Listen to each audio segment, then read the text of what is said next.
इंसान की कीमत। एक बार लोहे की दुकान में अपने पिता के साथ काम कर रहे एक बालक ने अचानक ही अपने पिता से पूछा, पिताजी इस दुनिया में मनुष्य की क्या कीमत होती है। पिताजी एक छोटे से बच्चे से ऐसा गंभीर सवाल सुनकर हैरान रह गए। फिर वे बोले, बेटा, एक मनुष्य की कीमत आंकना बहुत मुश्किल है, वो तो अनमोल है।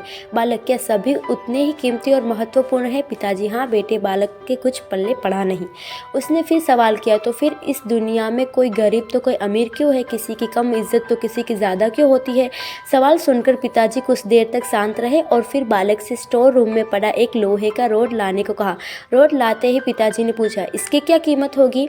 बालक, लगभग 300 रुपये। पिताजी, अगर मैं इसके बहुत से छोटे छोटे कील बना दूं तो इसकी कीमत क्या हो जाएगी। बालक कुछ देर सोचकर बोला, तब तो ये और महंगा बिकेगा, लगभग 1000 रुपये का। पिताजी, अगर मैं इस लोहे से घड़ी के बहुत सारे स्प्रिंग बना दूं तो। बालक कुछ देर सोचता रहा और फिर एकदम से उत्साहित होकर बोला, तब तो इसकी कीमत बहुत ज़्यादा हो जाएगी। पिताजी उसे समझाते हुए बोले, ठीक इसी तरह मनुष्य की कीमत उससे नहीं कि अभी वो क्या है, बल्कि उसमें है कि वो अपने आप को क्या बना सकता है। बालक अपने पिता की बात समझ चुका था। शिक्षा। दोस्तों, हमें अपने आप को मूल्यवान भी बना सकते हैं या फिर नीचे भी गिरा सकते हैं।